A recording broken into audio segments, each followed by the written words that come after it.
Hello and welcome. I'm Todd Pringle, and this is the Crosswinds Institute podcast. Our guest is Dr. Iain McGilchrist, literary scholar, psychiatrist, and neuroscientist. Iain's paradigm-shifting thesis, outlined in his book, The Master and His Emissary, talks about how the differences in our brain hemispheres actually drive the evolution of our culture. It's required reading, in my opinion, for trying to understand the challenges that we face in Western civilization today. Joining me as guest host is Dr. Michael Robinson, professor of psychology at North Dakota State University and author of over 300 peer-reviewed articles in many subdomains of psychology. We actually shared the video we did with Dr. McGilchrist with an ethics class of future engineering students at North Dakota State University. And Iain was gracious enough to do a live Q&A with the students that we recorded. Iain is a remarkable man, a gentle soul with a formidable mind. Michael and I begin our conversation by sharing our perspective on his book, The Master and His Emissary.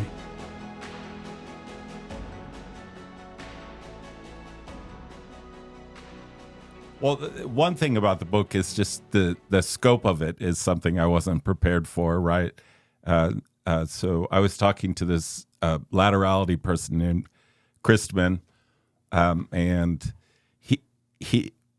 both of us were just noting about how there's a switch from the first half where it's just an excellent analysis of the two hemispheres, and then the switch to the culture and the history and the modern times, right? It just the scope of the work is quite nice. But for me, I think that the central thing was always the distinction that you kept making between phenomena and experience versus the representation of it, right? Yeah. And that's, I think, that quite resonates with, I guess, my research, more or less. So, from my perspective, it's an honor to actually talk to an author of a book that changed the way you see the world. I'm mostly from the technology world. My undergrad is in engineering, and I work around highly systematizing people and tend to think that way. Yes. And the Master and His Emissary was the first. Really, it unlocked this notion of implicit and really understanding it at the nuance that you speak of changed my whole perspective about what's knowable. Along with understanding bounded rationality, understanding embodiment and prediction, just understanding the limits of our ape brain, and that we can't find all of our solutions through explication. An analytical approach is not gonna get us all the way there. And I knew that, but what your thesis did is actually, ironically, gave me a detailed mechanistic framing for why you can't use a mechanistic framing to actually get behind the veil. Yes, I think that's fine. It's sort of Gödelian. I'm demonstrating by the regular pathways that people are familiar with of science and reason, that science and reason can only take us so far. They're very important, but they just can't do everything. So maybe we start by talking about the history of a little bit of you briefly, like how it is that you came to choose this path. I know it was a unique path. If you could spend a few minutes just building up a narrative before we can get into the meat of your thesis, that would be great. Yeah, a couple of things that you mentioned sort of struck me. One was drawing attention as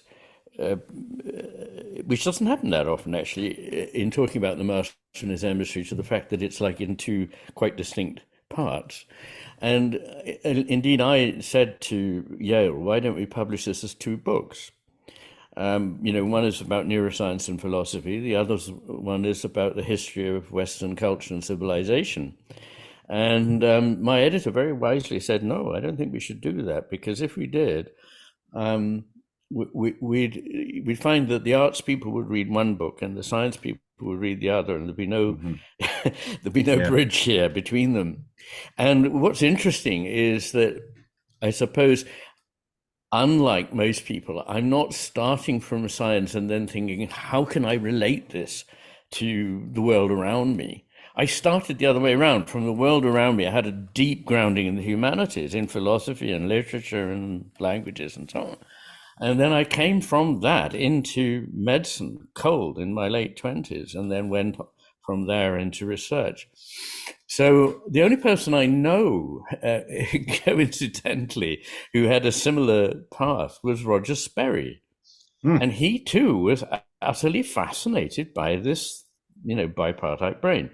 Now, I mean, the first thing I have to say to everybody, and God, it can't be said often enough, there's a lot of, know-it-alls out there who just go, oh, the hemispheres, all that's rubbish. It's all exploded a long time ago. But hang on. What was discovered not to be fully correct was the way in which we formulated the difference between the hemispheres. And just because we got the answers to the question, what are the differences, wrong, doesn't mean that there might not be a right answer. Because, you've got to figure out, why is the brain divided at all? It's a good question, because, people conceive of it as simply making connections. That's wherein its power lies. Then why is it asymmetrical? And all the neural networks that we've looked at going back 700 million years are asymmetrical. And why is the connection between these two hemispheres largely about inhibition? This completely fascinated me, because my interest in medicine, and I then trained to be a psychiatrist interested in the overlap between brain and mind, is philosophy, and these are important philosophical questions. So for readers, for our viewers, and when we take this, we're going to have this at an actual classroom as well, and then we're going to put it online, and then we'll have the intent is to have an audience when we present it to the classroom as well, online. But for those people unfamiliar with your work, and I guess I'll lay the groundwork to say, if people have read anything about hemispheric differences, if they're my age or older, they've probably been through the period of time when there was a lot of pop psychology associated with it. People should just jettison all of that and, to some extent, and start from scratch. And if you could talk about how they're the fundamental ways of attending, bringing it back to thing even with birds, and then sort of lay the foundation for being able to talk about how that then has affected both our history and our current civilization. Yes. Well, I usually do say to people, if you think you know anything about hemisphere differences, but you haven't read my work, forget it. I mean, it sounds arrogant, but actually nobody I know has spent so much of their life on this particular topic and read so widely in it and tried to make sense of it. And the story I tell is very different from the one that people think they know, that the left is somehow scientific and logical, maybe a little bit boring, but at least reliable and down to earth. Whereas the right hemisphere is somehow airy-fairy, a bit, artistic and given to emotional outbursts. This is so ridiculous. I can't, I mean, just forget it. It just has nothing to do with it. The left hemisphere is just as emotional as the right, but more intemperately so. It's more dismissive. It's more expressive of anger. In fact, the most lateralized of all emotions is anger, and it lateralizes to the left. It specializes in things like distaste, disgust. So no, and it's not in touch with reality. I'm not the only person who said this, but the left hemisphere on its own is frankly deluded. It can't be relied on its own. It reaches bizarre conclusions. And indeed, the illnesses that we think of as marked by delusions, particularly schizophrenia, are very like a situation in which the right hemisphere is failing and the left hemisphere is in overdrive trying to make sense of something it can't really understand. So let's have a look at this. The short answer is that for evolutionary reasons, all creatures have had to solve a certain problem, which is how to focus on food and catch it quickly, deftly, skillfully, and yet not become somebody else's meal. And that means having two kinds of attention to the world at the same time. So one is already spoken for. It knows something, it sees something, it knows it once, and it goes for it. It's familiar. It locks onto it. It freezes it. It brings it into sharp focus, and it grabs it and gets it. And that kind of attention is particulate. It is really very, very narrow beam. It's probably not more than about 3 degrees if you look at it visually out of the 360 degrees. So it is very, very particulate. And it's intense and it's very sharp. However, the right hemisphere is holding together the whole world at the same time with a quite different, uncommitted attention for what it may find. It's broad, it's open, it's sustained, it's vigilant. And this is what keeps us alive. And if you want a soundbite, basically the left hemisphere helps us manipulate the world, get stuff, use it, and the right hemisphere helps us to understand it. And these are very, very different things. Now, there's nothing actually particularly original about the parts of this. What's original is putting them together, and this seems to get up the noses of some scientists.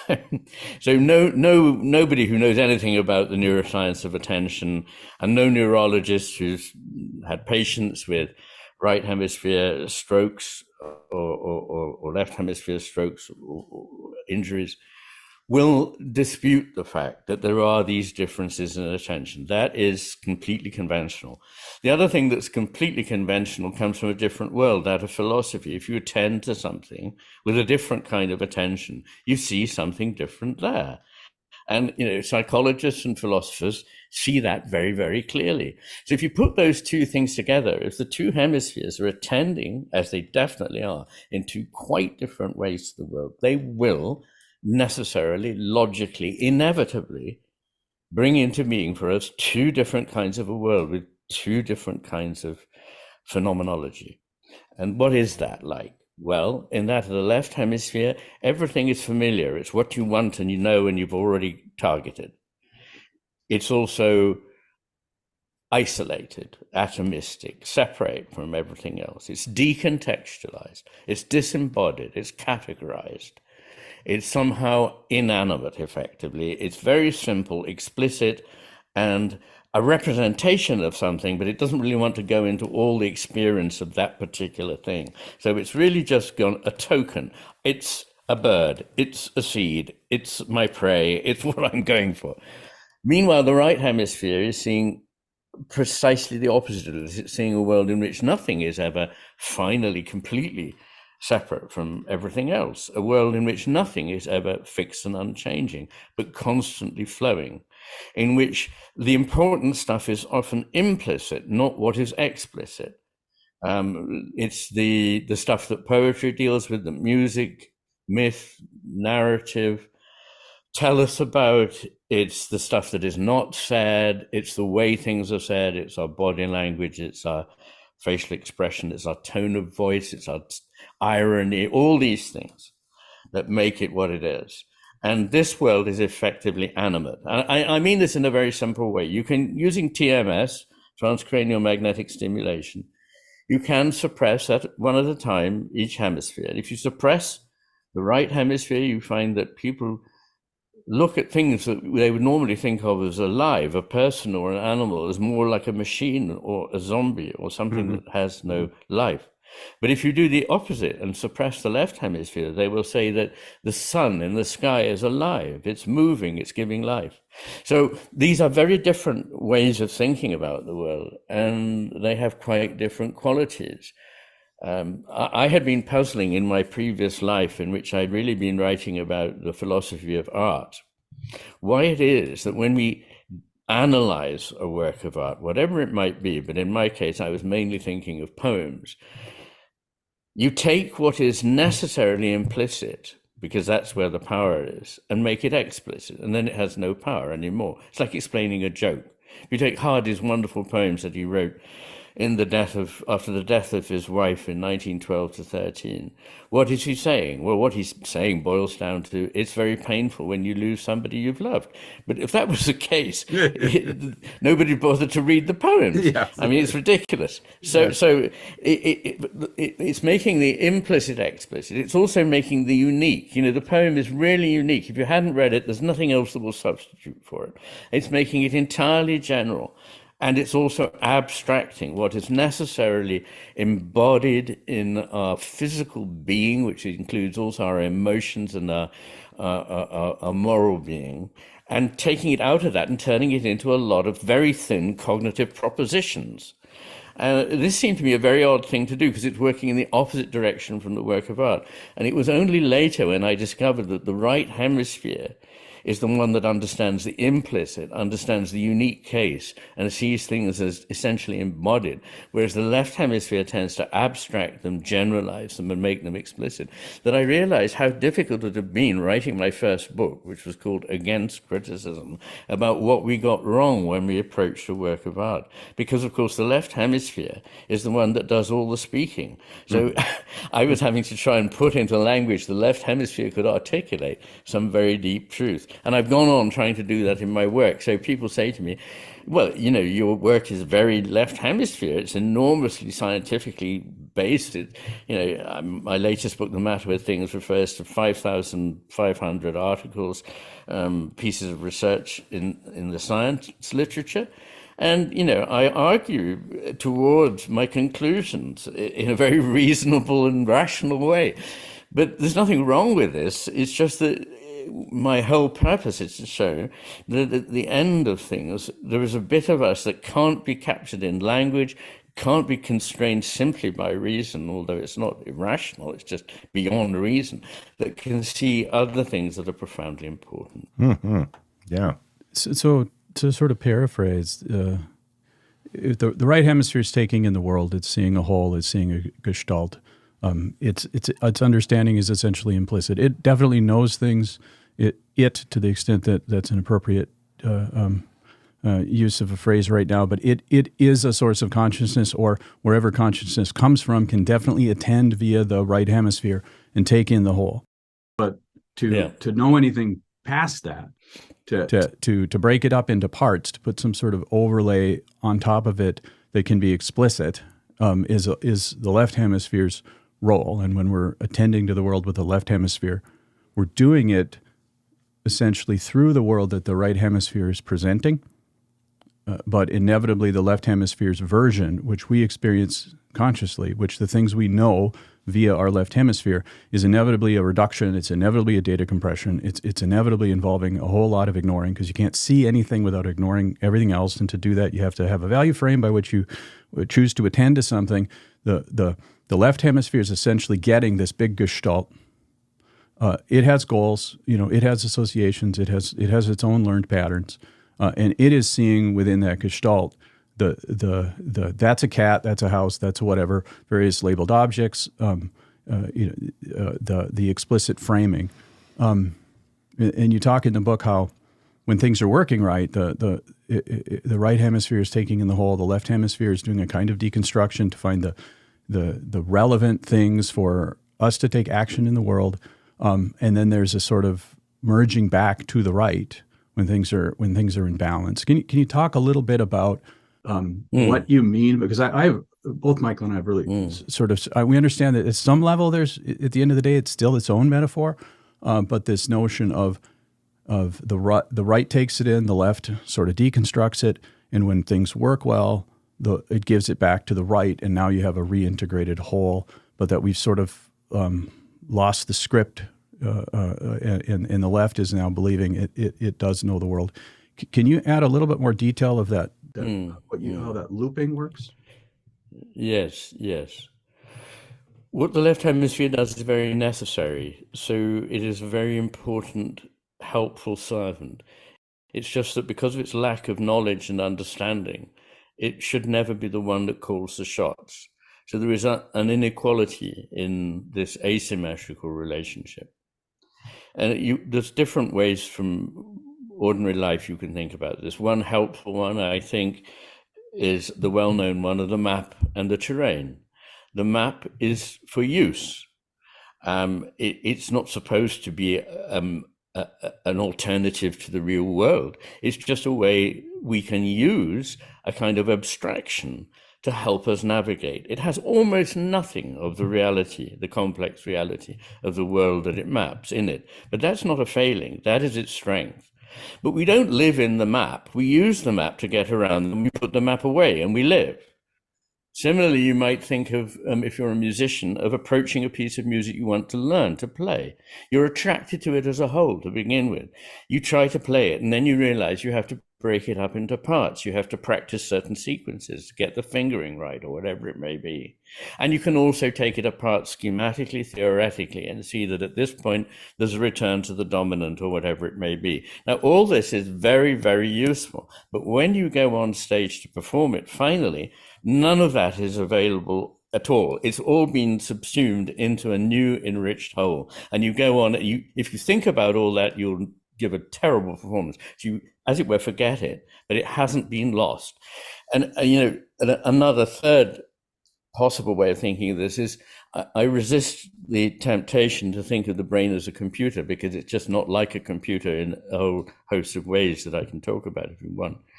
But in some ways, the left hemisphere is like a very efficient computer.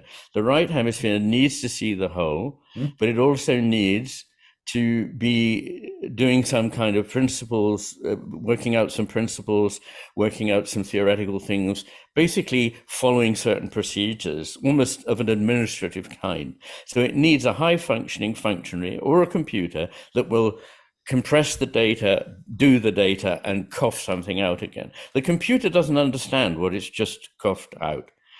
It's the person who put the data in, who takes up what the computer's produced, and with their complete understanding, or their greater understanding, let me put it that way, of the whole, take that back into what is now an enriched vision. So that's the way the two work well. The trouble is that, as those of you who know the psychological literature will know, or perhaps have just observed people in your life, the people who know least think they know most, and people who know the most realize how little they know. And unfortunately, the left hemisphere, knowing only a tiny fraction of what the right hemisphere knows, thinks it knows everything. So I watched Star Wars when I was a kid and was filled with awe and wonder.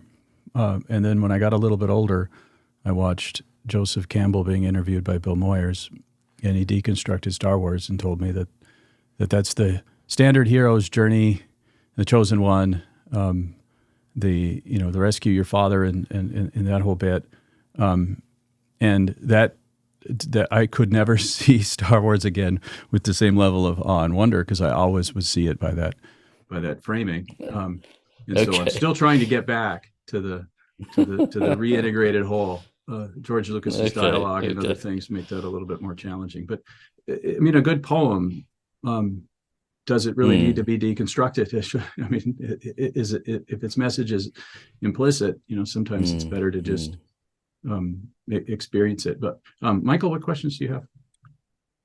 Oh, well, perhaps I could just comment on that. Sure. Yeah, I mean, because I spent a lot of time actually doing exactly that, talking about literature with students and writing about it. But the end point of what you said is this kind of paradox that you end up being able to say nothing about literature. But in fact, by a kind of self-aware undermining of the process, you can reach the point where you can say things. So I published a book called Against Criticism, my essay, and in some ways that was an exposition of why a lot that we do is destructive. But in some of it, it was criticism working against itself. So I was using criticism to show how we could actually see that three great people who have obvious kind of imperfections if viewed in an entirely theoretical way. I chose one very great essayist, Samuel Johnson, one very great novelist, Lawrence Sterne, and one very great poet, William Wordsworth.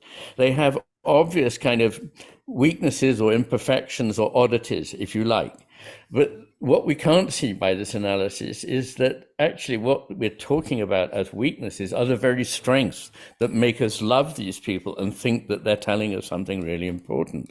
So I was using criticism to undermine itself, and in the process, producing a critique, I hope, which opened people's eyes, because I believe the point of criticism is not to get between the reader or whatever and the object, but to get out of the way and help by unveiling it, help by clearing away misconceptions so that the reader can see the thing for the first time without that clutter of intervening clever ideas. Mm-hmm.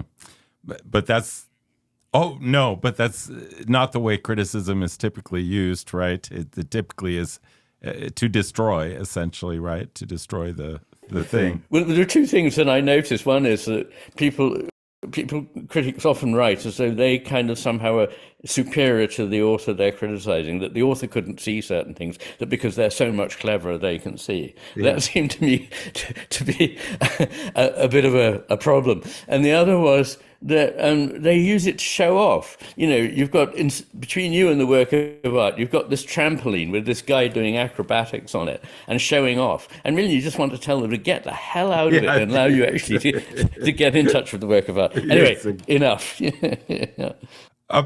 Well, so we were talking about the laterality aspects of your analysis and how you came to an area that had a lot of dead ends or they're just limited conceptions of what was going on with the two hemispheres, and then somehow in the end you're able to sort of reconstruct the whole area in such a way that it's pretty magical how that happens. Would you say that there are any ties to sort of some of the established frameworks? For example, you were arguing that the idea that the right hemisphere is emotional and the left is not emotional, that's not true, because the left does have certain emotions, right? But it occurs to me that some of the ways you talk suggests that some of the other maybe traditional ways of thinking about the hemispheres might have some merit to them. Earlier when you were talking about the sort of the attention styles, it reminds me very much of this sort of global, local sort of way of characterizing attention, right? That one can either attend to little parts of things or to the whole gestalt, right? And somehow that seems to be mapping onto the left-right pretty well, right? Yes. I mean, you're absolutely right. I sometimes put up a slide from the internet when I'm lecturing, which the two columns, right and left, and it's taken off the internet from a fairly reputable psychologist site. And it was entitled in the original Right and Left, and I entitled it Right and Wrong. Because of these 20 differences, there is just one that is correct. All the others are wrong. And I asked people to get which one it is. And the one is actually this distinction between global and local. And that is the one thing that people had right. But all the other things, like, for example, that the left is non-emotional, and the right is emotional. It's not just important that both of them have emotions. It's important what kind of emotions. In other words, it's the how of their emotional life that is different. Reason, both of them actually, not just the left hemisphere, both of them are important for reason, but it's the how with which they approach it that is different. Language, it's always said that the left is the linguistic hemisphere, and there's some truth in that, but it's also true that a very, very important part of the understanding of language comes from the right hemisphere. And once again, it's the how of what they are contributing that matters.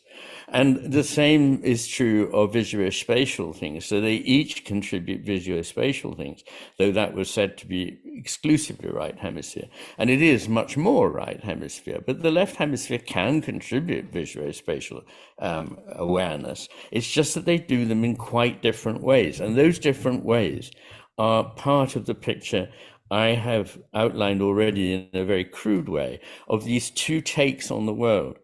For example, if you look at the emotional difference, it's quite interesting what kinds of emotions. So the left hemisphere is particularly associated with anger and disgust and rather superficial, self-affirming social emotions. But the deeper ones of tenderness, sadness, empathy are much better sustained by the right hemisphere. And the same with reasoning. There's a certain kind of almost computer-like mechanical reasoning the left hemisphere is very efficient at. But using reason in an intelligent way involves making certain kinds of deductions, which the right hemisphere is much better at making than the left. Mm-hmm. Equally, language in the right hemisphere gives us all those things that make language comprehensible. If you just have a dictionary with all the words and an English grammar and you put them into a computer, unless it has experience of life, it won't understand the first thing it's dealing with, because so much of what is the meaning is the secondary implicit contextual stuff that the right hemisphere understands, and so on. So they have their very different ways of being involved in everything. So I'd say that the old ideas, they had vestiges of truth at times, but they still focused on what the brain does, because they kept thinking the brain's a machine. And the question you ask of a machine is, so what does it do? It photocopies, it toast, whatever it is. But actually the brain is not a toaster or a photocopier. The brain is part of us, and it has different ways of attending to the world, which lead to different kinds of a disposition in life. So there's something I sort of struggle with here in the territory for the map. But I love that idea. So you've got the right hemisphere. So our ancestors are standing on a bluff. I don't know what they call a bluff in Scotland, but probably hopefully a bluff with a Scottish accent.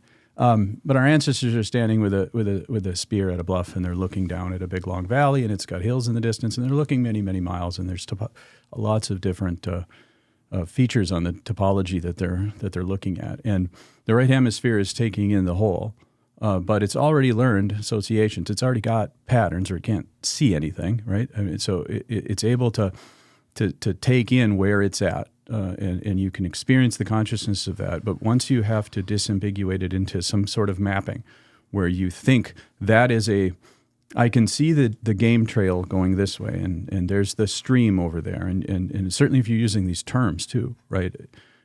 You've broken it into a kind of map that whether you're talking to somebody about it or you're just thinking about it, you're experiencing a kind of map no matter what. Just if you have dimensionally reduced this scene into pieces that you can take action on.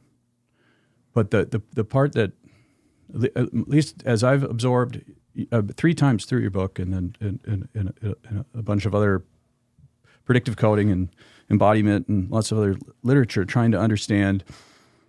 And to me, like, cognition is really built on substrates for spatial navigation, which are built on substrates around embodiment, and all of space is essentially. Parts of it are actionable with our body, and some of it are, actionable in the sense with our senses that can reach out. And so if you're looking at mountains miles away, to me, you're still fundamentally taking action, because you have to choose to attend to the mountains. You have to orient towards them. Your eyes are taking that in. You might not be able to move the mountains, but it seems to me it's still a spatial thing. And when we get to abstraction, and we think about the hemispheres, and the right hemisphere taking in the world, and the left hemisphere sort of deciding what to take action in that world. And we go all the way to language, and we say stuff like, well, the left hemisphere is where language is, but the right hemisphere can understand language too. And it's like, how does that work? And to me, and tell me if this is a proper reading of it, as we have taken in the world and we've given things names that have salience to us, and then we turn them into sounds, and we can vocalize them. And then we go and turn those into linear narratives, which are kind of like walking through space, and we share them with people. The words themselves become part of the world, right? when you got the territory, you drew the map. Now Correct. the map exists. So now the map is actually part of the world, and the right hemisphere is then able to attend to that dimensionally reduced world. And then the left hemisphere then decide to make the path and plan the route through the map. And instead of a tossing back once to the left and then back to the right and then we're good. I mean, it seems like it's more of a recursion. Of course it is, yes. All the way up the frontal lobe, go to more abstract things, which are like proxies for further distance, because it seems like the frontal lobe, it was more eventually evolved for movement at distance. Just it seems like the concomitant sensory spaces when we went backwards are like more distance, because you get the sensory motor cortex right here, which is like moving the body and sensing the body.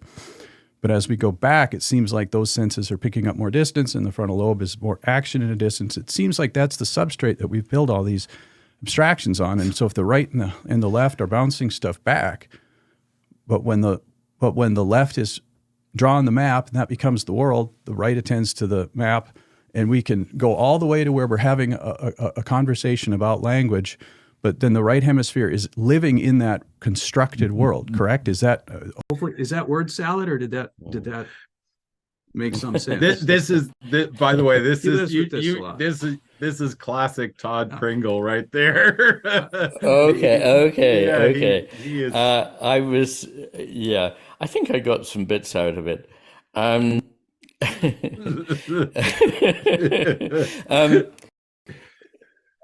mean, first of all, you're right that it's not just a kind of, obviously that schematic itself, this right to left to right. You can have as many recursions through this loop as you like. But what I'm really pointing out is that at the end of the day, it's up to the right hemisphere to understand the full picture of what's going on. It always is. And the left hemisphere plays a part at a stage. It plays an intermediate part. It's a very good, speedy processor, as long as things are familiar, predictable, and follow the procedures it's good at. But faced with anything that is only partially known, maybe extremely uncertain, maybe completely novel, the left hemisphere is completely at a loss. So it's good for, okay, we're on home ground here, let's get the left hemisphere to do what it can do, it does its stuff and so on. The right hemisphere then can take up the, I thought there was a very interesting point you made, which is that, strictly speaking, words are tokens. They're tokens for what goes on in the real world. But they also, by being taken up into real life situations, a lot of the real world gets kind of rubbed off on them, if you like, so that a word is no longer just this cool token that stands in for something, but it begins actually to bring with it some of the experience, which is why certain emotions are immediately called forth when you even utter certain syllables and certain words. Which is why poetry works. Poetry has taken language back into the real world. So I thought that was very nice, and it explains quite a lot of the way in which they work together when they're at their best. Yeah, I just like the idea of that this is a recursion, and because you get lost in the word, right? You think about a word, and if it's just a left hemispheric token, if it's just. So what would encourage the transfer back and forth? Is it the two hemispheres having a certain appreciation for each other, or realization that they need each other, or there's limits to what they can do? Like, what would encourage sort of a more equal collaborative relationship between the two hemispheres? One has to think about that on two different levels, because the answer to the question is there are things people can do, which might encourage this. But then before that, you were asking, does the right hemisphere appreciate the left and the left appreciate the right? And the answer to that is that it's very difficult to say, because in a way, appreciating things is something that only a human being can do. However, I do have this problem in writing about the hemispheres that people sometimes say, well, you talk about them as though they're like people. And this is difficult because there are two ways open to one to talk about them. One is as pure machines, and the other is as parts of people. And the pure machine way is far more alienating and wrong. It cuts out far, far too much compared with the fact that they are indeed parts of people. And then it's not just that when you have a split brain operation, you can see that there are these two personalities with two wills going on. You can do this by temporarily suppressing one hemisphere at a time. So, we now know that they're ready to go. I mean, you don't have to have an injury and then wait a few weeks for this other part of the brain to decide, I'm going to see the world differently. You can do it like that, and the two parts of the brain will see the world differently. So that is going on all the time in us. And at millisecond to millisecond intervals, we are synthesizing these two takes on the world, because it wouldn't do for us to realize that there are two there are two versions of the world being presented to us all the time. They've got to be integrated or synthesized below the level of consciousness. And this is what happens unless something happens like an injury or a split brain operation or something of that kind. So in terms of what we can glean, you could put it this way, that the right hemisphere sees what the left hemisphere is able to understand, such as it is, but the left hemisphere doesn't seem to see what the right hemisphere understands. And this means that if necessary, the right hemisphere can step in and take over the local focus functioning that is normally that of the left hemisphere. But it can't work the other way. The left hemisphere, if required, can't take over the global functioning of the right. And equally, there's a detail from electroencephalography which shows that the left hemisphere communicates less with the right hemisphere than the right hemisphere does with the left. So it's like a sort of game in which you're tossing the ball between one another, and the left hemisphere gets hold of it and plays with it and bounces it and chucks it up in the air, and the right hemisphere is going, hang on, I need that ball back. Yeah. Yeah.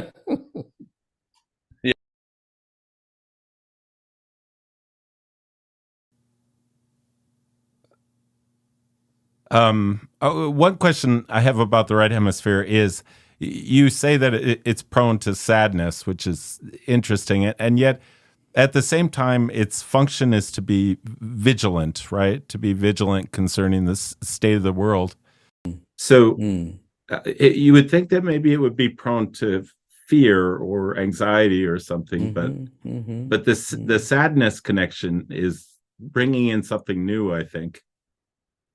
But besides, yes, it's really about besides vigilance, right? It's bringing in. Yes, it is. Yes. I mean, you might well think that because of the role that the right hemisphere plays in vigilance, that it would be more associated with fear and anxiety than the left hemisphere.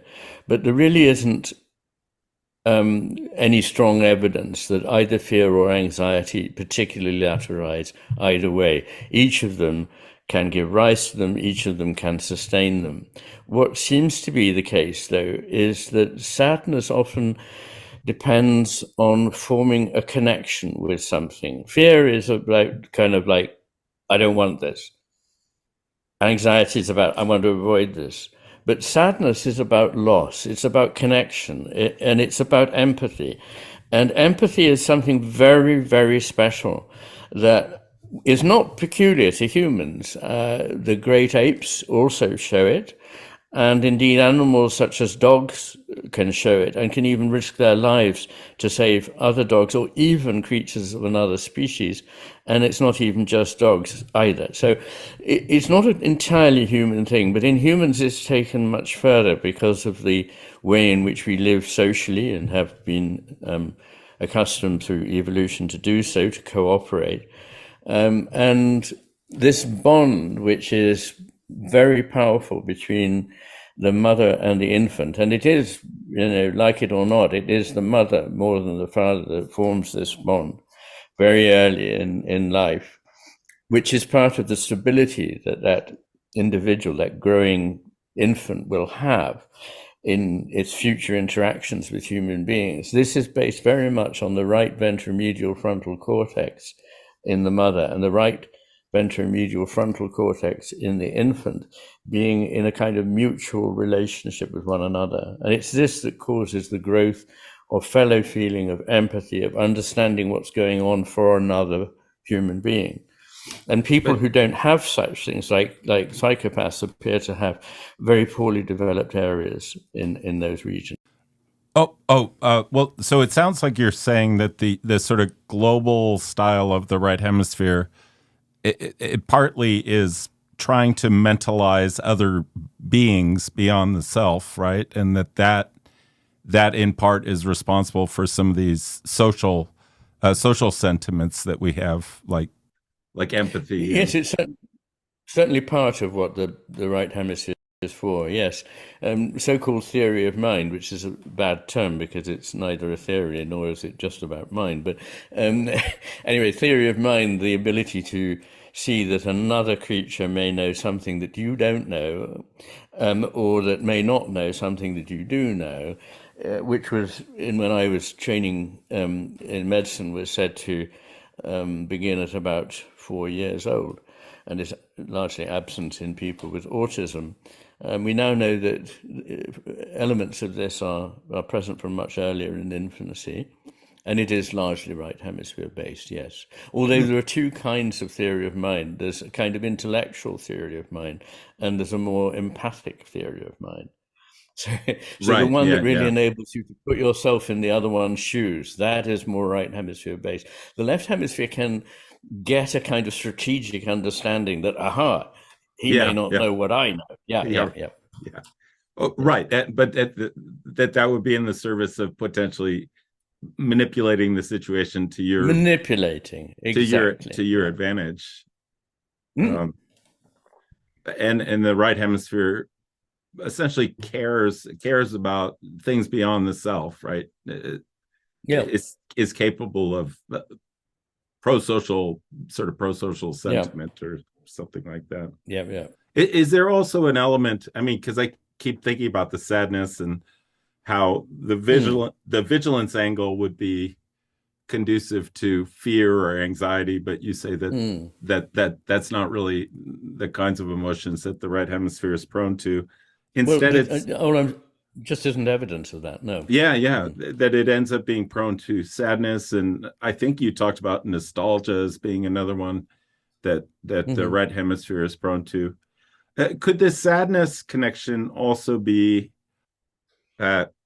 something almost like existential, that the right hemisphere is aware of the fleeting nature of time, or the sort of its own incapabilities to control everything in the environment, and that would lead to a certain vulnerability that could be felt as sadness, potentially, right? Well, yes, I mean, that sense that you describe fleeting of reality is in Eastern traditions associated with their very meaning and their beauty. And so it's a very important sense. And in my new book, The Matter of Things, in part 3, which is metaphysics, I have a whole chapter on time and different ways of conceiving it and why they matter to us. But I think the left hemisphere, broadly speaking, has a poor understanding of time altogether. It sees time spatialized as if on a graph, and it can see things to the left of where we are now and things to the right, as it were. But it doesn't understand the whole process of growing, suffering, and facing inevitable death. And I think the right hemisphere does understand those things. Generally speaking, the emotional timbre of the two hemispheres is different. It's one of the differences I didn't spell out. But the left hemisphere is grossly over-optimistic. The right hemisphere is slightly too pessimistic. It's closer to reality. And in fact, there's some evidence that when people are slightly depressed, they're more realistic than when they're not. But the left hemisphere is really flamboyantly out of touch. So if there's something wrong, it has there's nothing wrong with me at all. Everything is fine. So much so that it will literally deny a gross paralysis on one side of the body. And if made to face the fact that a part of their body can't move. They just say, well, it's not part of me. It's yours, doctor, or it belongs to my mother, or it's that patient over there's hand, not mine. So it is really profoundly deluded, the left hemisphere on its own, whereas the right hemisphere is constantly bringing things back to, a reality test. And so the left hemisphere being optimistic, presumably that's in the service of taking action, right? Doing something, because if you have a sense, if you have a sense that if I do this thing, things will work out in my favor. Yes. And so the left hemisphere is just away with this sort of unrealistic optimism. That's exactly right. But it also goes hand in hand with something else that's very important if you want to act swiftly, which is be cut and dried in your thinking and jump to conclusions. Mm-hmm. So the jumping to conclusions is not the right hemisphere's forte, it's the left hemisphere's forte. And it wants everything cut and dried. What do you mean it could be this, it might be that, it's complicated? It doesn't want to know that because it's got to get it now. Yeah. Let's do it. It may be wrong, but it'll deal with that later. So the trouble is that when this left hemisphere mode of attention to the world becomes the default mode of attention, various things happen to the ways in which we interact with the world. And in the second half of the Master and His Emissary, as you know, I suggest that there have been 3 times in the history of the West when the 2 hemispheres have worked well together. And these are, roughly speaking, the 6th century BC in Athens, around the year dot in Rome, and in Europe in the Renaissance, 14th, 15th, 16th century. Mm-hmm. And in each case, what happened was, largely because the civilization overreached itself, became too big, and needed to have codification of everything, generalization, categorization, the rolling out of brute rules rather than the immediacy of taking in the individual case, they turned more and more into unwieldy hierarchies of power. And the left hemisphere triumphed. And the great thing is that although the left hemisphere's simple raison d'etre is power to manipulate, power just to do things, it in the end inevitably leads to the loss of that power because it doesn't understand what it's doing. And so it destroys the civilization that it could have contributed to if it had remained less arrogant, more willing to be guided by the bigger picture the right hemisphere sees.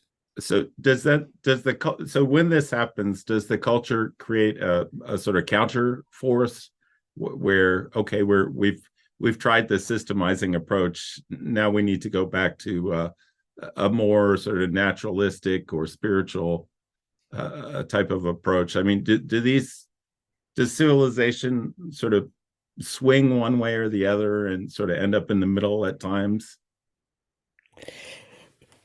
Good question. And I suggest that there have been moments when there have been the occasional corrective swing. And I outline those, particularly in the modern history since the Middle Ages. But I think that relies on the capacity for negative feedback giving a correction. But there comes a point when the situation is so overbalanced one way towards the left hemisphere that nothing can now draw it back. It turns into a positive feedback loop rather than a useful negative feedback loop. And some of the reasons for this are, some of the obvious ones are that because the left hemisphere mode is so related to grabbing, grasping, and getting, that it is highly addictive. And most of the big organizations in a world that is like this, the bureaucracies, the power hierarchies, and now in our world, very much big business, it's so orientated towards greed, towards more and more of something that has been good, but the idea that more and more and more of it is going to be better, which is almost never the case. Nothing you can tell me is so good that more and more and more of it, at the exclusion of everything else, is going to be good. And it's a kind of delusional situation. So it's very hard for people to see a way out of it. And just because it involves seeing less of the picture, it's harder to correct because it doesn't see what it is it needs to know. I mean, it thinks it's all fine. What's everybody going on about? Climate crisis? What's going on in society with people just attacking one another? They weren't doing this 40 years ago. They're doing it now because we must be getting it all. There can't be anything wrong with that. It must be that what we're doing is being misinterpreted by people because it's all fine. This is how they think. And you see this in whole rafts of people in universities, in administrations, in government, who think that what they're doing and what they've been saying sounds so good in theory that it just must be right. And more and more and more of it is going to be better and better and better. And they just don't think about what's being the neglected aspects that are simply very important.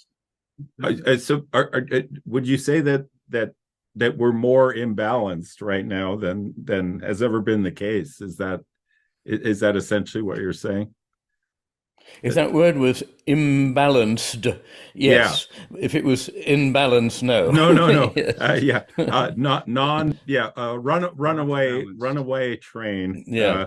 We're out of kilter as never before. Yeah. Okay.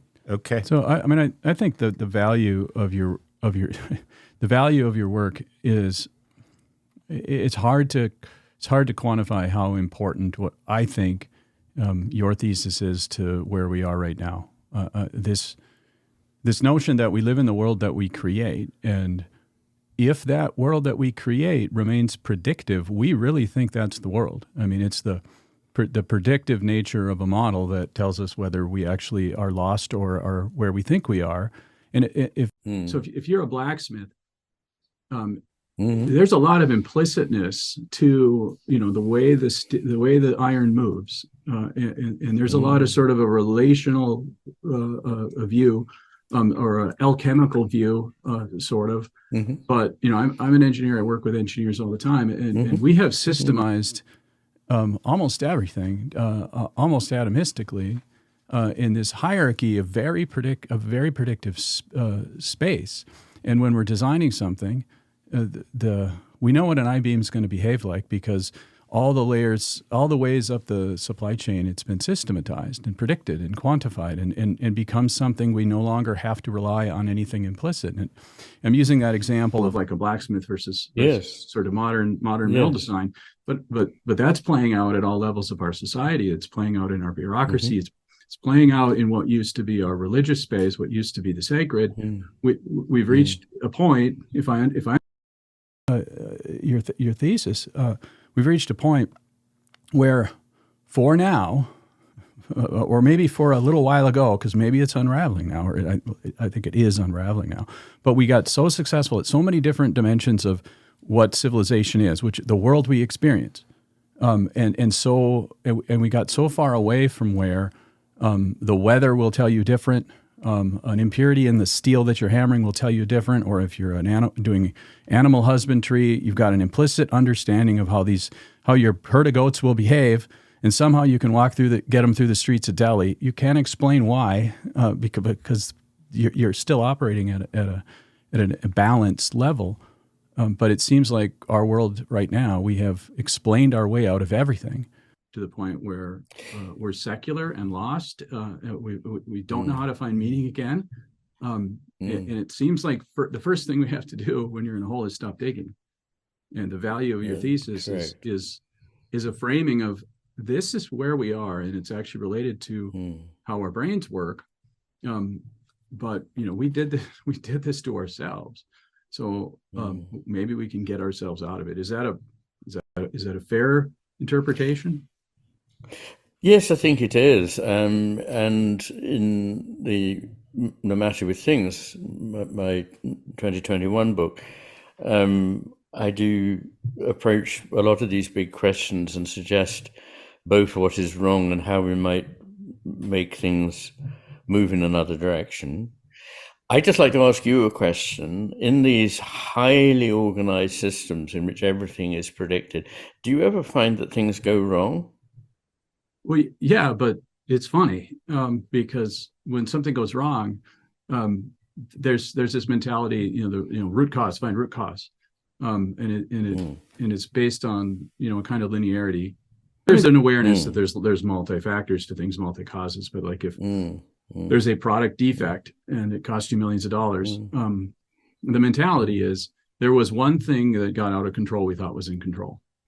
Like all the other variation we've controlled, I think find that's root cause. And that's very that's very important. And I mean, I see things reported all around where people thought they'd got a watertight system, and they hadn't, because there was something that they hadn't allowed for, which was atypical. And the thing is that we think that things will conform to a simple pattern. And that's the left hemisphere's idea. I can model it according to a machine and it will work according to a machine. The trouble is that most systems in life, and actually most systems in the cosmos, animate or inanimate, are complex systems. They're not complicated systems. And what I mean, and I know you know what I mean by that difference, but a jet engine is a complicated system. It can be broken down into parts, and those parts into further parts. There's just a lot of them, which makes it complicated, but they're all linear. But complex systems are ones that are intrinsically non-computable. They contain re-entrant loops that will behave in ways that we cannot now predict. Even something as simple as a double pendulum defies proper prediction. And, the uncertainty principle that people think, okay, at some sort of minute level, the quantum level, there's uncertainty. But in the world that we operate in, that's not applicable. Actually, that is highly applicable. And I sometimes quote a paper by two physicists, which I do refer to in The Matter with Things, who thought it would be useful to look at billiard balls. I mean, so an everyday level version of, the idea of quantum uncertainty. And the ancient 18th century idea of how you could understand what happens next. The billiard ball collides with B, collides with C, collides with D, and it goes into the pocket. Done. Now, if you actually do this at that macro level, you find that at a certain point, you cannot predict what the next billiard ball will do. And when I first heard this, I thought, well, okay, yeah, but how many would you need? 10 million or 10 billion, I don't know. But the answer is actually 8, which is really, I mean, that lives with me. At 8, we're already in somewhere which cannot be entirely certain.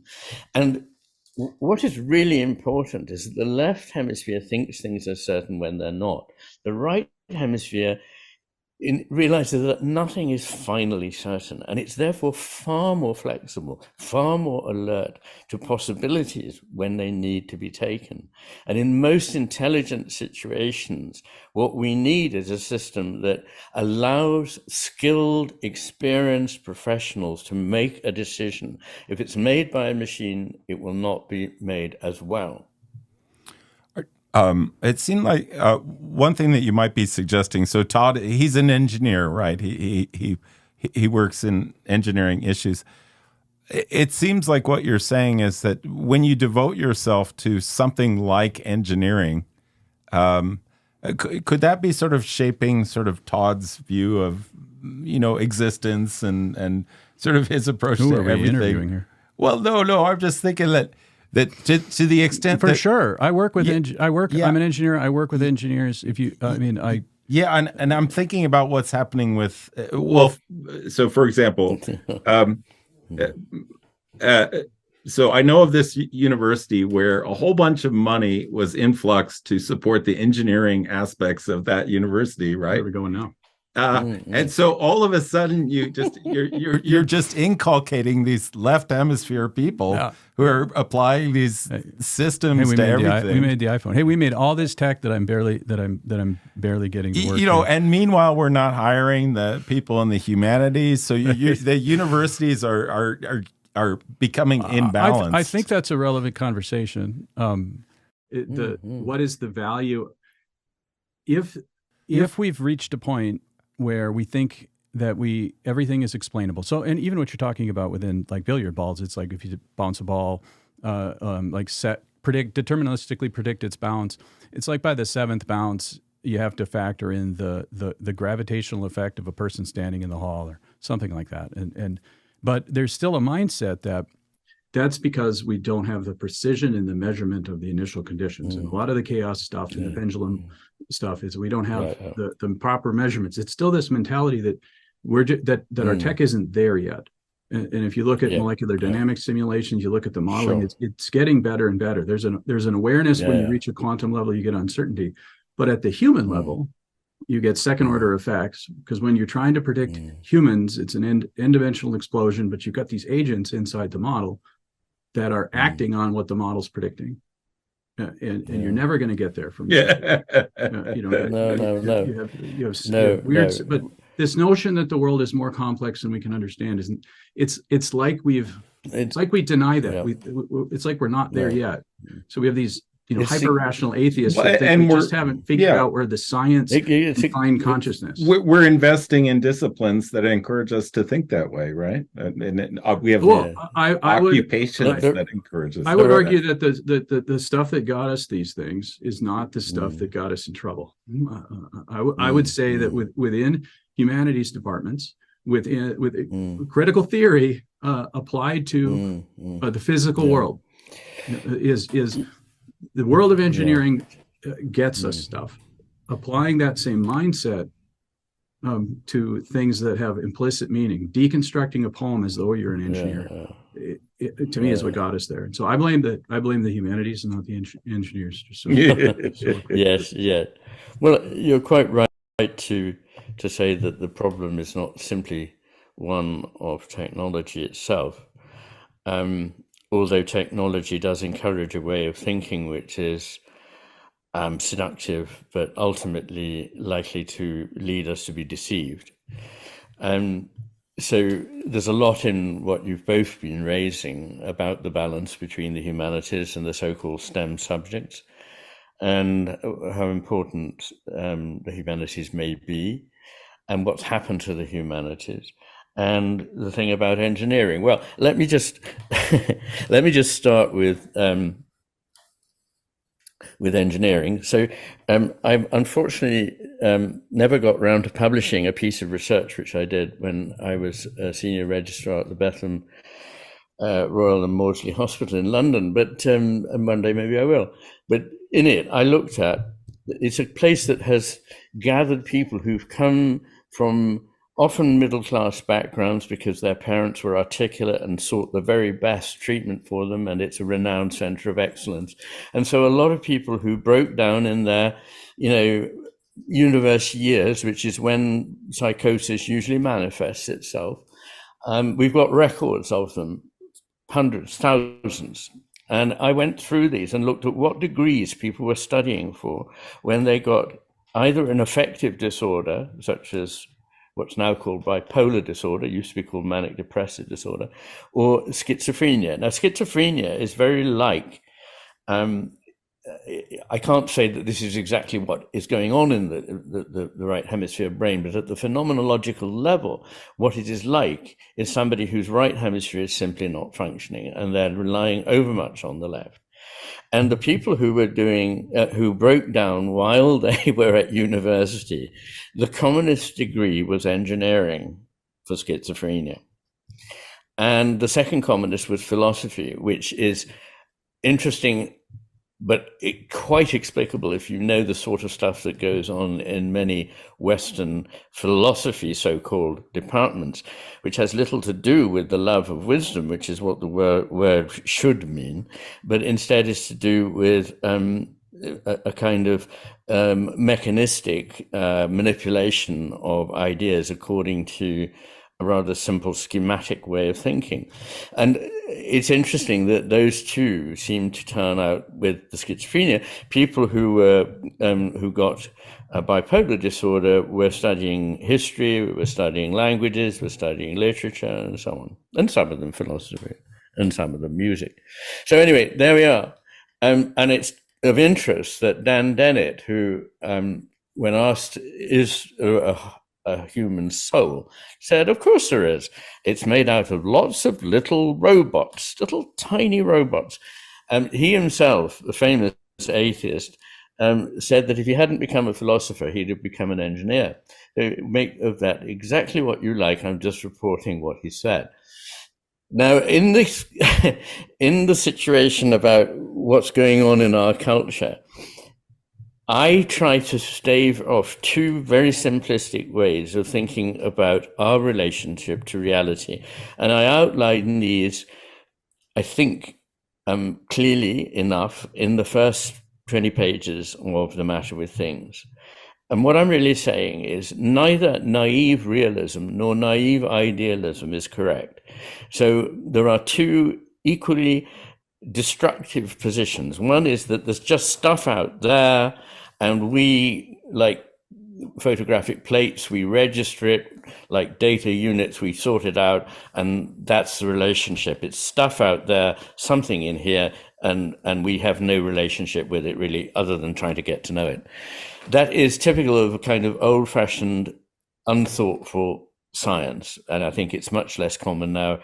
Never really worked for physicists, but well, certainly not in the last 120 years. But there it is. The other one is the inverse of that, which is there is no reality. It's all stuff we made up. It's all postmodern. This is what's going on in the humanities. We made it up, and therefore my truth is as good as your truth. And then you get stuff like critical race theory and other stuff coming in. I won't even go there because it's a can of worms. But basically, once you've decided your theory is right, you don't see whether it actually measures up to the things you're looking at, so that it helps you understand them more subtly. Instead, it takes them and tests them against the theory being completely unquestionable, and then scores them as like, this one hopelessly fails my theory test. And this is a bad way to be treating works of art. It's a very destructive one and does the opposite of what a work of art should do, which is to challenge you and take you out of your preconceptions into learning something perhaps new. So there we are. That's the kind of problem I think that we've got. Too much simplicity. Now, what you put in its place? What I say is that reality is something that is always coming into being, and it's coming into being through encounters. And those encounters are inevitably relationships. An encounter is a two-way relationship in which both parties come away from the encounter slightly changed. So in our encounter with whatever it is out there, we have subtle effects on what is there. It also has subtle effects on us. And since this process is going on 100 times a second all the time, it's a remarkably consistent process. And there are more and more people involved in this, of course, because everybody's doing this. And so reality is coming into being through our encounters with it. It is never a single stable system that can be completely isolated from the people that are attending, nor can the people who are attending be completely isolated from what it is they're attending to. But let me emphasize this. This does not mean and does not lead to the conclusion that it's all made up by us. That is absolutely not what I'm saying. I'm saying absolutely not. It's essentially a relationship, as you say. So we it's would a relationship. We would be involved in that, but with something external to us. A phenomenon. Yes. But yes. Do you? Well, that's very interesting, right? The counterpart to the too much engineers in the world is that the humanities have been doing some pretty ridiculous stuff too, right? They have. They've been physics envy. It's like we have this science view of everything. Everything has to be explicit and explainable, and if it's not explainable, then we just don't understand it yet.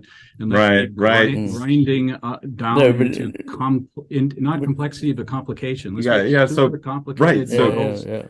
Floating frameworks that predict within only interpolation. Yeah, well, that's it's not an engineering problem. It's applying that mindset to things where it doesn't belong.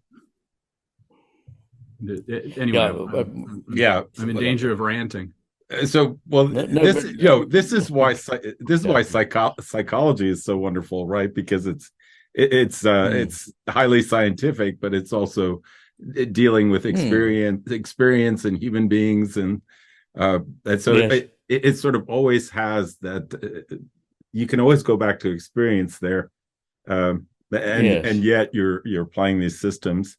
So I was going to ask so maybe a couple of questions about Eastern philosophy and mindfulness and things like that.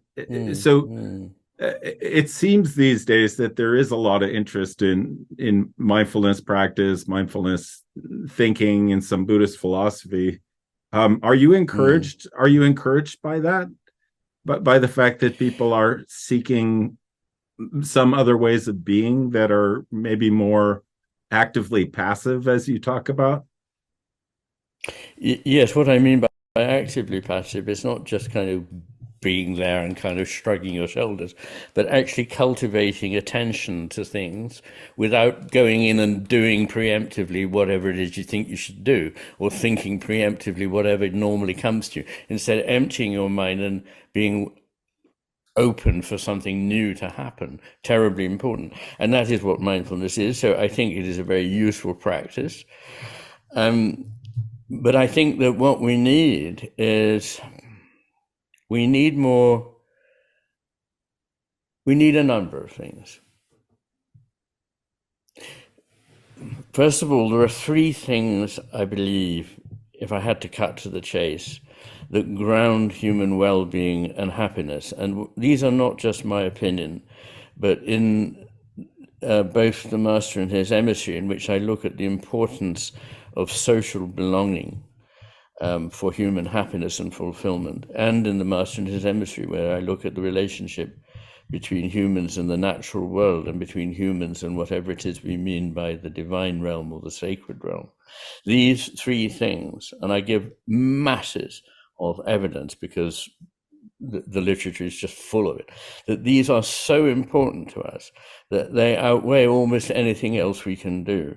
They have effects on our moral well-being, on our cognitive well-being, on our emotional well-being, and on our physical well-being. So even the spiritual connection in those who are active in that respect, the effects are so strong that they are equivalent to giving up smoking, losing weight, and going to the gym 3 times a week. Now, that's not a reason for espousing them. That would be to turn them into utility, which is what the left hemisphere immediately wants to do with everything, because its only value is utility. Right. But we seem to have lost sight of other values that would fulfill us and are amply present in the relationships between ourselves and a stable social group that we can worship with, eat with, share our houses with, share our lives with, be altruistic towards, and our relationships with the natural world and our relationships with the sacred. So these three things I think are very important. Now, they would be fulfilled better if people had more of a sense of Iain, so you said meaning. Meaning is one of them, right? And I think, well, meaning is one of the things that comes out of these things. What are the three things are social connection? What were the other? The connection with our social group, connection with nature, and the connection with the sacred. Those are big terms, and we can talk endlessly about what exactly we mean by them, and I do write a lot about what we do mean by them. But they are the things that give meaning to life and make life feel fulfilling.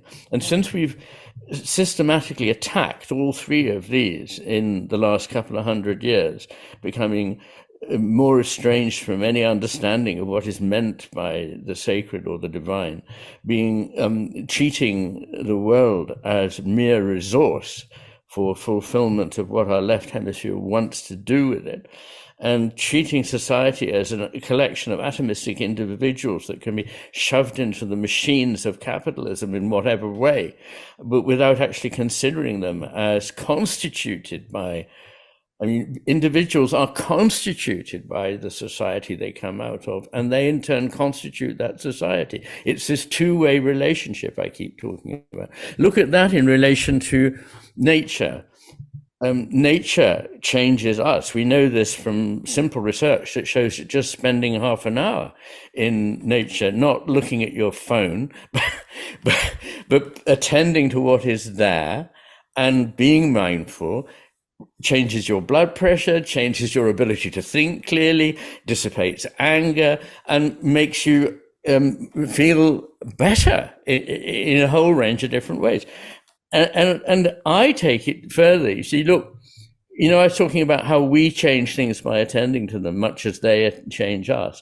As nature changes us, we change nature by the way we attend to it. And the trouble is, we've paid only the utilitarian attention to nature that means it is a heap of resource, as Heidegger put it, that nature is just there for us to use. And this is a travesty of what nature is. It's a living, infinitely complex, infinitely beautiful network of things that we don't even partly understand, that we happen to be part of. And relishing that and understanding that changes us and changes it.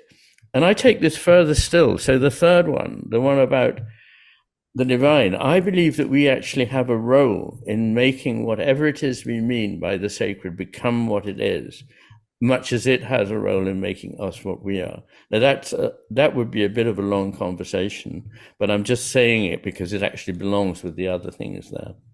Is that it? Is that in the more recent book, that argument? In The Matter with Things. Yes, okay. It is. Yes. There's a very long chapter towards the end that many of my philosopher friends begged me not to include because before they'd read it, because they said, oh, don't touch the sacred. You've written a book that's really fascinating in its science and its philosophy, but nobody will take you seriously if you write about the sacred. But in any case, I just wanted to do so because it seems to me incredibly important. It would be like building an art and then leaving... Well, and so a book. I think I'm going to read this. It's going to take me 11-pound book. This will take me a year and a half. To You're read. Exaggerating slightly. I think it's 8 point something pounds. Still. Talk the publisher into letting, if you're willing to do it, although it would be sort of self punishment. If you could be the narrator in the Audible. A lot of people. Go ahead. A lot of people have asked me to do that, and I did try it actually, but because of a number of difficulties, I decided not to do it at the moment. But I might in the future. Your writing is accessible, though. At least it would still be narratable by somebody else, but it's just amazing when the original author does it. Well, thank you. Yes, I mean, people have said about the Master and His Emissary, the person who did the audiobook, although I think did a reasonable job, doesn't seem really to understand some of the things that he's reading, which is, of course, a disadvantage for the listener. But so I'd love in an ideal world to read it. But I also think it's probably quite hard to combine with anything else.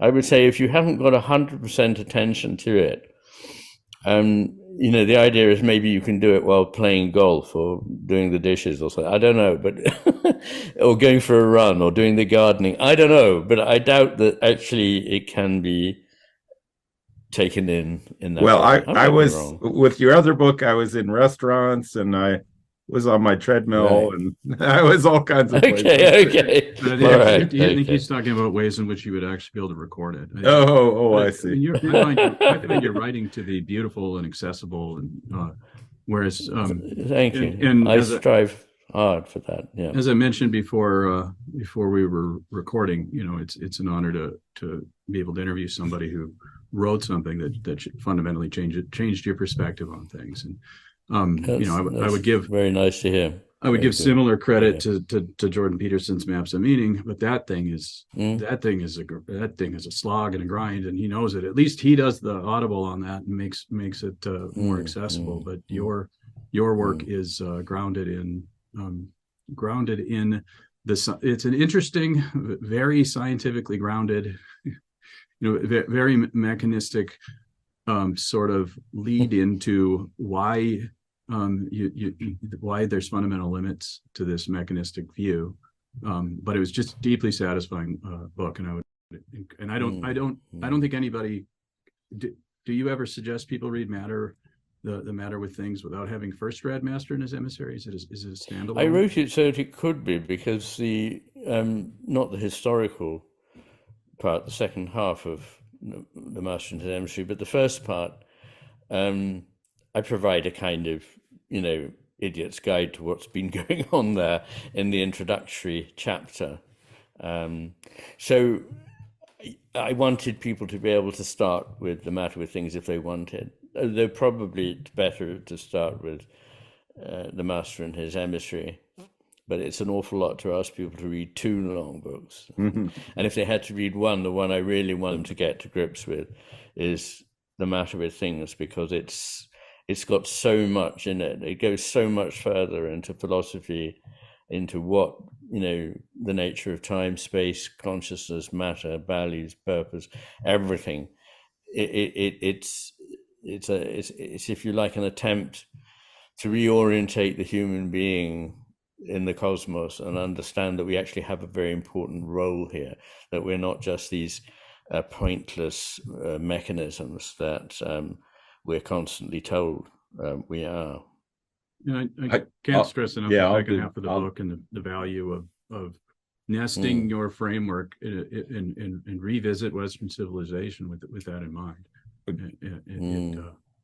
He was talking about this book. Yeah, but I take the Matter with Things to be everything you wanted to say in Master and His Emissary, a lot more, and then getting deep into sort of your what you want your legacy to be on philosophy and I'm just so also on the science, I'm so tired of people who are, frankly ignorant about the hemisphere theory, because they haven't read what I've got to say. And why would they? Because they've already decided that there's nothing in it. They heard 20 years ago or 30 years ago, oh, that hemisphere stuff, it's all been blown out of the water. But it's really rather regrettable and a bit ignorant to go around dogmatically saying that all the time. I want to say, well, open my books and have a look at the science there and tell me whether this is in some way something you'd like to discredit.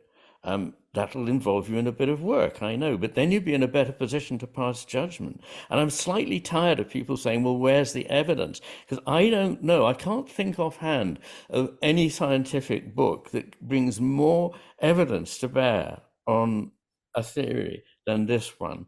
The two together, I cite over 6,000, 7,000. Yeah, and it's like, pieces did you scientific research. Argue with the publisher about like size? Is like a size 4 font with some of the bibliography? I was lucky to get things the way I wanted. Yeah. Well, okay. So we'd like to transition to one more topic. Yeah. We'd like to at least contextualize today and our technology, the what's on our phones, the AI that's in our phones before we even called it AI. AI was always this thing that as soon as we developed, the ability to recognize an object or the ability to do speech synthesis, we quit calling that AI, and AI was always the future thing. And something inverted in 2023, where ChatGPT was enough of a wake-up call that we actually know from a pop culture, not pop culture, pop psych, or whatever the view is, AI is actually here, but AI has actually been here for decades. And I wonder about this whole, when the left hemisphere, does a deconstruction and gives it back to the right, as long as that's a predictive reality, then the whole thinks that's what the world is.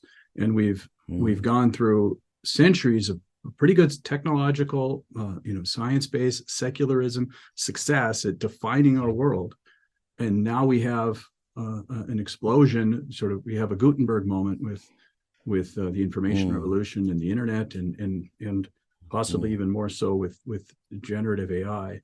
And I'm wondering how much thought you've given to, have we taken the things that have both been a boon, and they got us wonderful technology, but are also potentially our undoing. Have we just poured gas on it with the AI that you've seen emerge in the past year?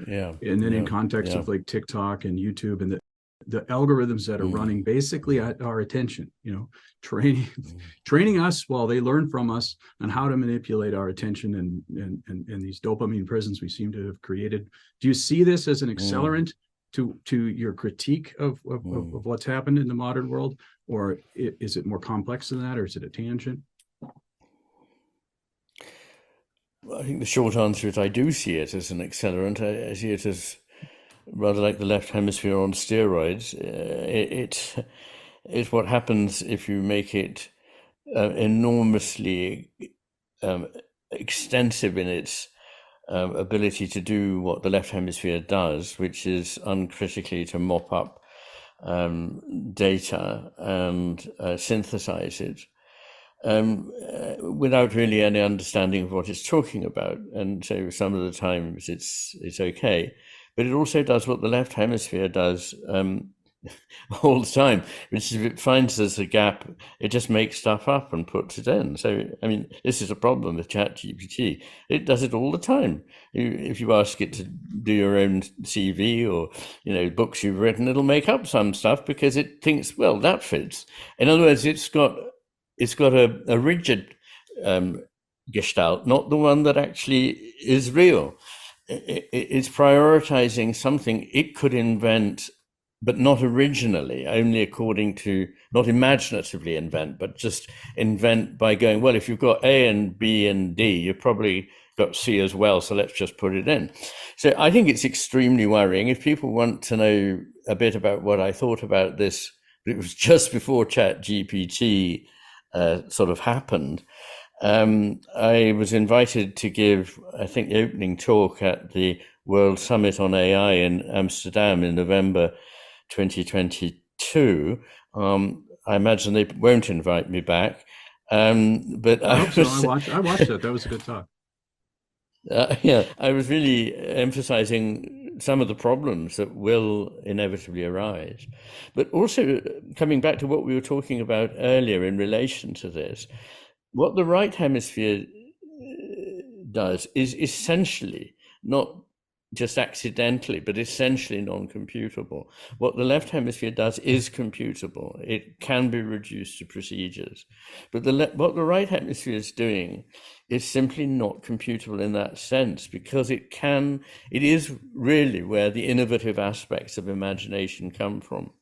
And the trouble with AI is that if it wants to test something out, it will go and look at what it says in Wikipedia and all around the world, and it will come back with what people have already got there, which itself may have come from ChatGPT. So eventually, whatever it is ChatGPT or its successors will become externalized on the internet and then reflected back to anyone who tries to find out truth. And so we'll be locked into a hall of mirrors. Now, this is the precise problem that I draw attention to in both The Matter with Things and The Master and His Emissary. The left hemisphere cannot break out of these self-referring loops of what it thinks it knows and what it thinks it's created. And it's not interested in anything that conflicts with it or stands outside it, but that is the role of the right hemisphere, to be able to do that. And without it, we will be reduced to machines. We will be reduced to zombies. And I believe this is catastrophic. I think it's deeply immoral. Somebody I have enormous sympathy and time for, and think was a brilliant philosopher, is oh gosh, what's her name? Sorry, I've just completely lost her name. I quote her all the time. Hannah Arendt. And she basically said that evil is when people are reduced to machines, and when they are somehow drained of their life. And this is what is happening through two procedures, I think. The old-fashioned one is bureaucracy, which has suddenly burgeoned in the last 10 years and become overwhelming, partly through an unholy alliance with AI. and AI itself. They both express this lust for systematizing everything, making everything an example of a type or category rather than a unique case, completely ignoring all the subtleties, the layers of meaning, the differences that context makes, all the implicit understanding. All this, which is the really important stuff, is being driven out. And instead, we're being offered something that will help us get things and get rich, but we will be impoverished spiritually to such an extent that none of this can possibly help us. In fact, it will only be part of how we hasten our own end. I mean, I've seen this as a psychiatrist. People who are extremely rich are among the most unhappy people in the world.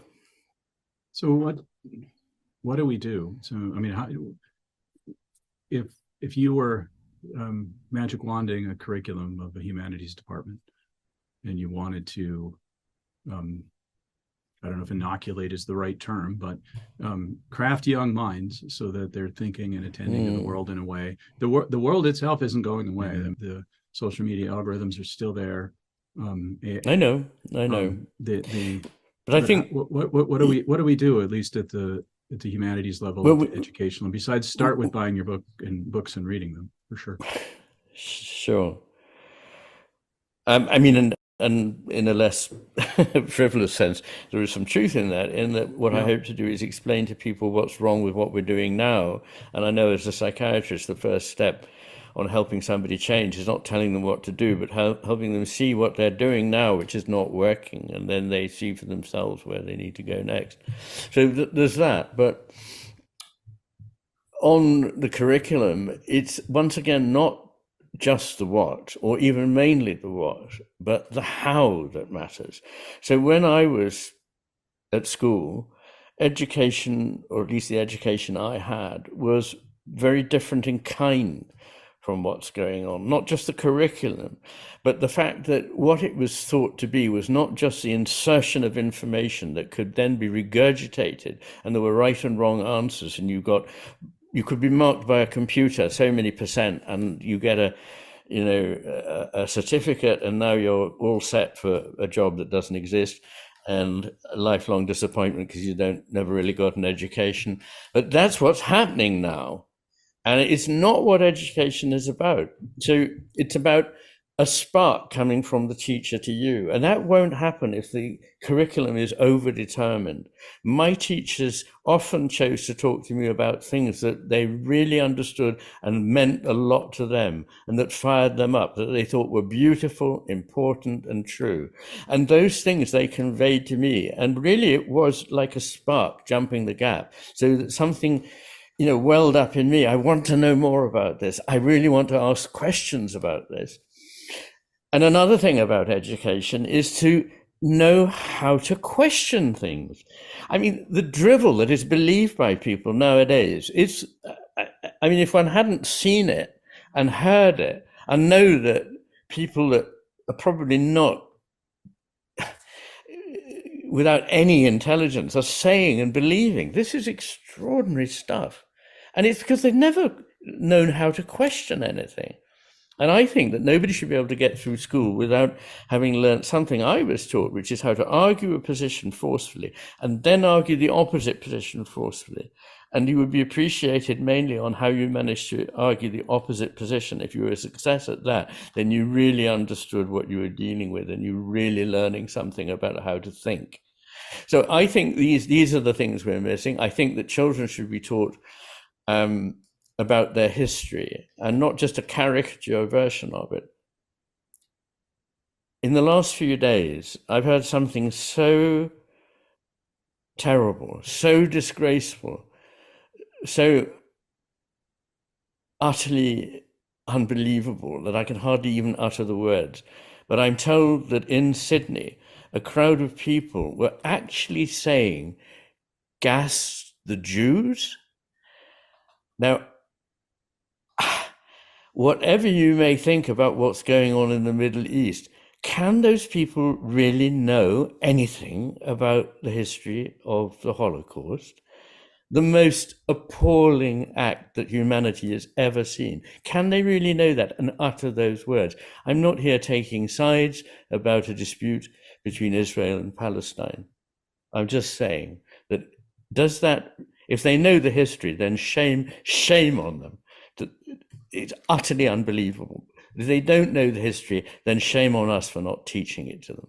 So I think we need to know our history and the history of our civilization, and also some of other people's as well. But we should, not at the expense of understanding our own, we should understand literature, not just our own, but others as well. But we should primarily be able to understand our literature.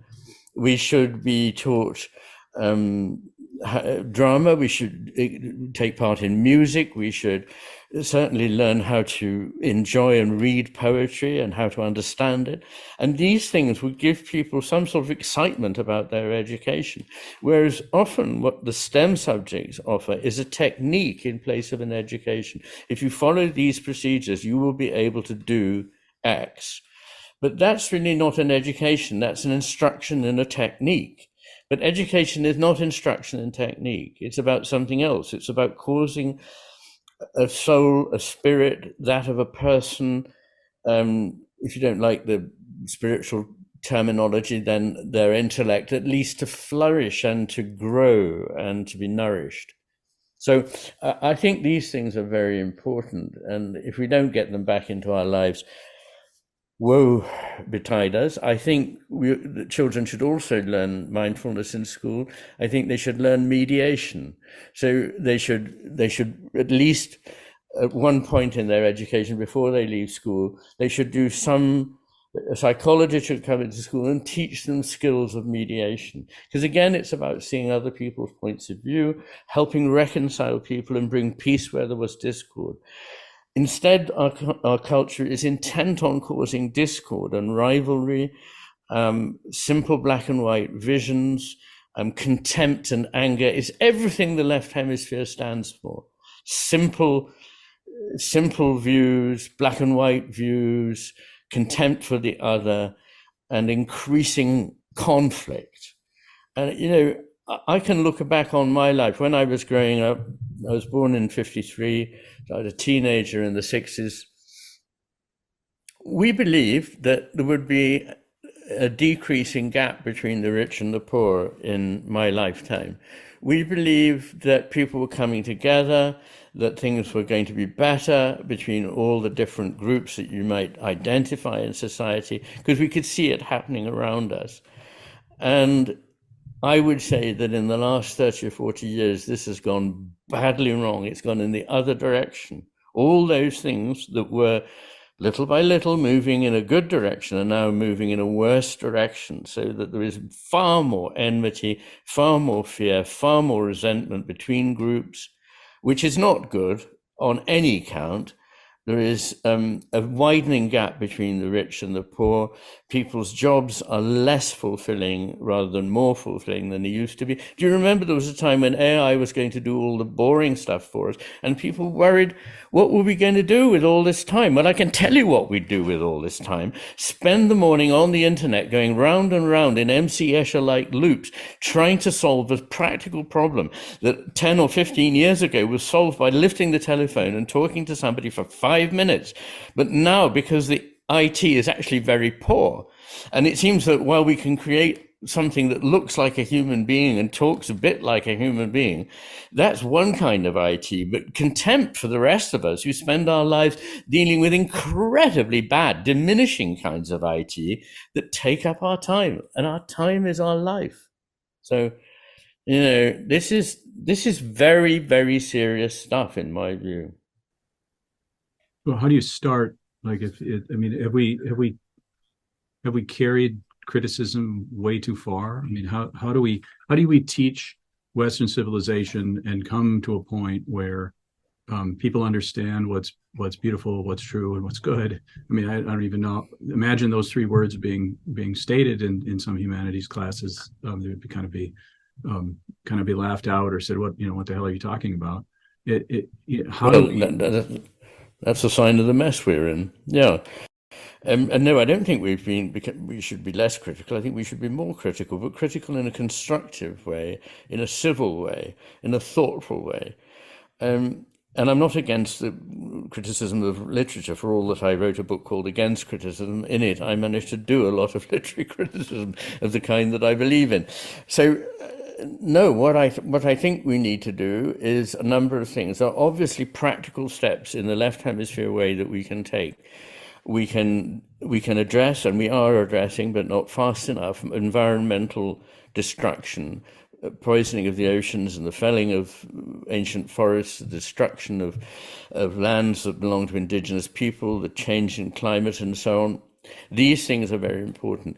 Having a new, completely different attitude to education, these are things that can in part be legislated for. There again, the left hemisphere has its useful role as a kind of superior bureaucrat, as an emissary, as a functionary. But really what I've been saying all along, and say in both these books, is that the important thing is in our hearts and minds. And that's effectively where we are either blessed or condemned to live out our lives, in our hearts and minds. And what we find there and what we see there and how we affect the world is to do with the kind of attention we pay, and is also a consequence of how we see ourselves here. So if we see ourselves as here to have a good time by exploiting other people and the natural world, and in the process helping to destroy our home, then fine, but you won't get happiness that way, and you will just further the destruction that seems to be happening all too fast already. If what we want is people who can find a different orientation, and they need to find that in themselves. This is good news and bad news. The bad news is that it doesn't hit the headlines tomorrow. The good news is that it starts being real right now, today. So people can, immediately they hear this, they can begin to alter their own attention to the world, question how they're thinking about things. What has happened to the values of goodness, beauty, and truth, and the sacred, the holy? These things, which are more important in my view than anything else. Values determine the way in which we act and the way in which the direction in which we move. And in my lifetime, I've seen them all dismissed or travestied. No work of art is now, no artist indeed is happy if his work or her work is called beautiful. They want it to be powerful. Power is the only value, and it is the value of the left hemisphere. Nobody is interested in truth anymore in politics. They're only interested in power, what will give power to a certain group or to a certain party. And goodness has gone out of the window. It's been replaced by following certain codes and dogmas and so on. These three things that should be the shining lights that instruct us and lead us forward have gone. And so we need to bring them back into our lives, and it's never too late to do so, and you can start immediately. So I believe if you do this and begin to open yourself to the possibility of seeing those things everywhere, that you will begin to change yourself. And it'll happen faster than you think, and you'll begin to change the world. Do you know what the commonest message I get? I get a lot of messages from people. I love it. I can't reply to them all individually, but I'm very grateful to them. And what people say, two things are the commonest. The absolute commonest is, your book changed my life. And that is so wonderful to me. And they mean it.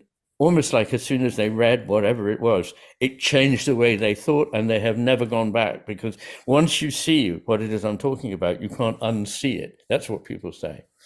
And the other thing they say is that what you unveiled, what you revealed to me, was something that at some level I was already aware of. And I knew that it was real, but was missing. And I didn't know how to articulate it. I had no language. You have given me confidence, and you've given me language to discuss it with. Now, in that case, what I'm already doing in my own small way is midwifing something into being, but that can only be if people want the birth of something new. So it's a partnership again. It's a relationship between us all that will bring this about.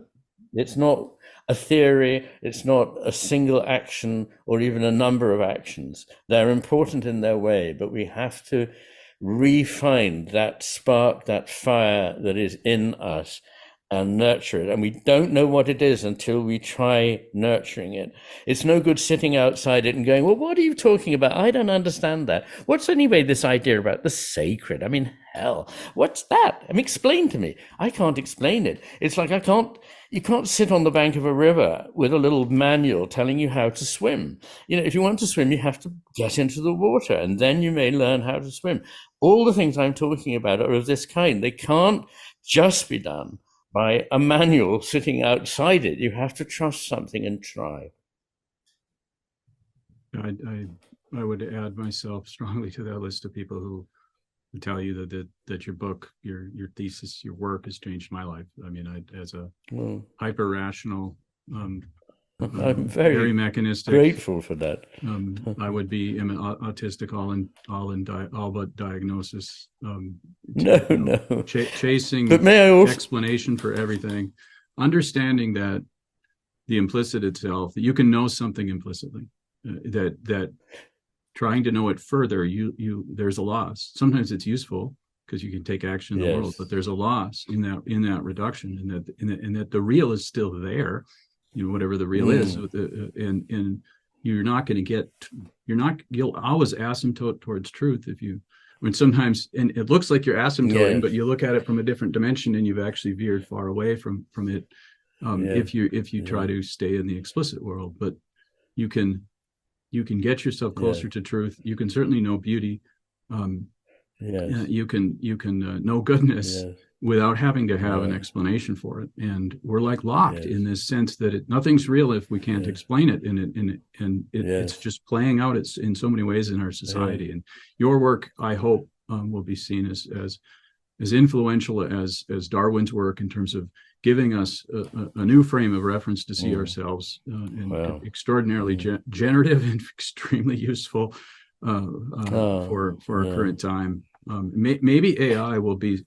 It's already going to erode what is true. You already don't know whether a video is real or not. We might get to the point where we can no longer trust anything that we're getting for news, and we have to get back to personal relationships and get back. Maybe that's an upside. It may paradoxically push us away from it if we can escape from it. I know, but trust is so fundamental, and there's this famous Chinese saying, apparently of a 3rd century emperor, who said, any civilization needs 3 things. It needs guns, food, and trust. If you have to get rid of them, the first to go is guns. If you have to get rid of something else, it's food. But if you lose trust, you cannot survive. And AI attacks trust. We don't know what to believe about what our students have really understood, where they've got their essays from, what they really are doing. In a court of law, we don't know whether what looks like evidence is manufactured evidence or not. It's really eroding trust between all of us. But one good thing I just wanted to say, in case people picked up on something I said earlier about engineering and the tendency towards a sort of rather left hemisphere mentality. One of the nicest things is how many people say, I realize that I used to be a very left hemisphere person. And they say things like, I am in fact an engineer.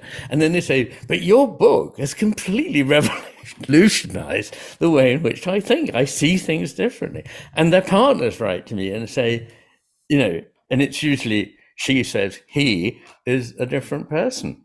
So if that's true, anything is good by my. That's really just great to hear. Yeah. So thank you, Todd, for generously saying those things. Well, your book is, I mean, it's very accessible to somebody that like me in terms of the way I think, and other people's books on spirituality and the sacred. They just feel like hollow words to me. You've established a very good portal to walk people through the steps, to understand limitations, and to know when to actually quit trying. Can't hold on to things too tightly, or you lose them. Michael, what last thoughts do you have? Maybe. Oh yeah, I was just having lots of thoughts as he was talking about somehow quieting the sort of left hemispheric approach, or because the right hemisphere is there doing all this good stuff, and if we just have a little bit more uncertainty or something like that, then somehow the right hemisphere will sort of reestablish itself. Well, I don't think it's a surprise that Sam Harris, hyper rational, sincere, intelligent atheist, is now like in the second half of his career a mindfulness guru. I mean, I don't know if that's enough. I'll take a walk in the woods over sitting quietly with my own thoughts anytime. Yeah. No, I had a nice conversation with him on his podcast. And we didn't necessarily agree about everything, but I think that we had a good conversation. So, yeah, all I can say is I hope and pray that these questions will be asked, that we will just be a little less certain about the things we think are so obvious, and re-explore the richness of the things that have been driven out of our lives. So thank you both very much for inviting me along and giving me a place to talk about these things. And no, this was fantastic. Honor on our part.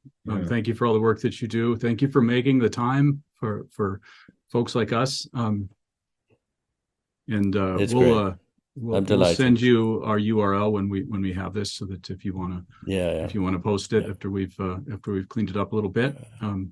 Okay. Really appreciate your time today. Enjoy your evening. Yeah. Thank you very much indeed. Thank you. Thank you. Bye-bye.